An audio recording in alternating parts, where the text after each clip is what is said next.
There's a couple ongoing anime and manga that I've been catching up to as of recently, with them being stuff like the second season of Classmate of the Elite, Chainsaw Man Part 2 which just dropped its 100th chapter, and a sports anime called Aoashi which I'll probably end up making a video on soon because it's looking like an underrated gem that I rarely get seen talk about within the community. And there's also one particular manga that went under the radar for me until not too long ago due to some crazy developments within the manga. The manga, as you can see from the title and thumbnail, is One Punch Man, and oh my god, I could not escape the recent hype that's come from the community. I go on Twitter and everyone's talking about the new chapters. I go on TikTok and my feed is filled with manga edits and every power scaler talking about Saitama and Garou. I go on YouTube and my feed is filled with theory crafting and chapter reviews on the series. I could not escape this manga for the life of me, so I decided to read through it all from the beginning for a couple of days to see what all the hype was about, and I can definitely say that all the recent recognition for the series was 100% valid. Just like most people, this isn't my first time checking out One Punch Man. In fact, I've seen the first 2 seasons in its entirety, and I really enjoyed both seasons of the anime, but I definitely liked season 1 more and thought that season 2, which was still pretty good, felt like a step down mainly due to the studio change. I was hesitant to pick up the manga from when the anime finished due to there not being a lot of chapters for me to binge through at the time, but obviously now with all the hype and love surrounding the series, I got around to reading it, and for lack of better words, the manga is amazing. There's a lot to talk about with One Punch Man, especially with the current monster arc where we see the final part of Garou's character arc and his conclusion, the introduction of the god entity of the story and all the events surrounding the S-class heroes such as Tatsumaki with her fight against Psychos, and even the introduction of Blast, the Hero Association's rank 1 hero who apparently had some sort of connection to the unknown entity. The cast in One Punch Man is decently sized and pretty much all the S-class heroes are dope as fuck and have sick fights with the opposing monsters, or at least provide some sort of mystery to the story.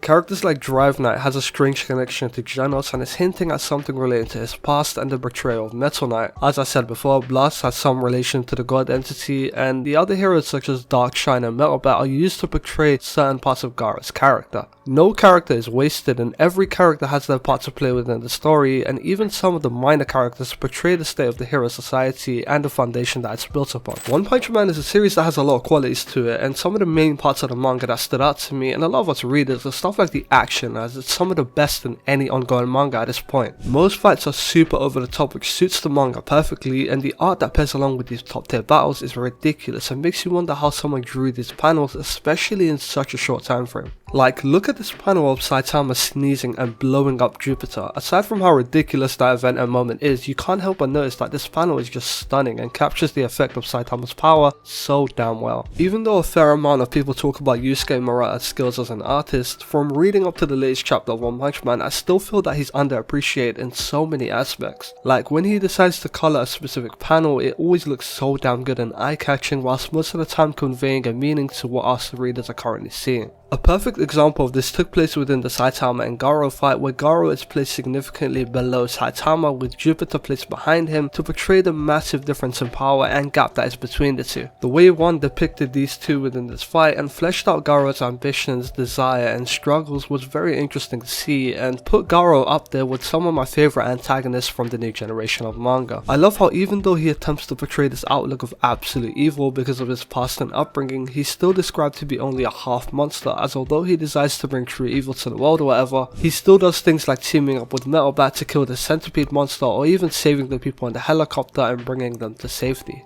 Even the simple things about his character stand out to me and make me and probably a lot of others place him as their favourite character within the series. First thing that comes to mind is Garou's technique when fighting. Although watching Saitama one-shot a creature that gave multiple S-class heroes a super hard time never gets old, watching Garou use the martial arts techniques and effortlessly copy any ability he sees is so damn cool. He also manages to combine all these moves together and it results in something super over the top and wild. We see this in full effect against Saitama and even Darkshine early on, as he literally made bro wanna retire. It was bad. Another obvious thing that I'm pretty sure everybody liked is his character design and how over time he evolved through his monsterization to become even more dope and raw. Like, Cosmic Fur Garou when he got possessed by the god entity has to be in my top 10 transformation designs in anime manga. Up there with Mugetsu Ichigo in Guts' berserker armor because it looks so damn good, especially with the galaxies and stars that you can see within him. This recent arc of One Punch Man was some of the most action-dense story arcs in almost any battle manga. There was countless battles with the S-class heroes and monsters, and some of the wildest action sequences, especially with Genos and Tatsumaki, which produced crazy spreads like these. And with Saitama and Gaara's battle concluded, I'm excited to see where the story will head from here and what one has prepared for us with the entire God Entity plotline. With the conclusion of the Garou fight and Saitama going back in time to save Genos, it was interesting to see that Saitama was for a brief period of time matched in power by Saitama mode Garou, and it's actually just exponentially grown stronger to the point where nobody can even contest him at all, which is an extension to the fact that was stated earlier on in the manga, that Saitama, unlike the other heroes and monsters, has no limiter, and I'm honestly interested to see where his character will go from here, as his goal of looking for a test to his strength is looking more and more unlikely with every battle we see him face. Overall, Saitama is a dope MC and one of the most enjoyable ones in current ongoing manga, and the Monster Association arc was just super high octane action with some of the best illustrated fights I've ever seen. Garou is definitely one of my favorites within the manga, and the way he uses martial arts is so damn cool, and his design is just incredible and unlike anything we've seen before in the manga. I'm assuming most of you watching this video are caught up or at least somewhat familiar with the manga, but for those of you who aren't or are anime only, consider picking up the manga. You won't regret it. If you made it this far into the video, I appreciate you for giving me your time. Subscribe and like the video if you enjoyed, and stay tuned for my next upload. Peace.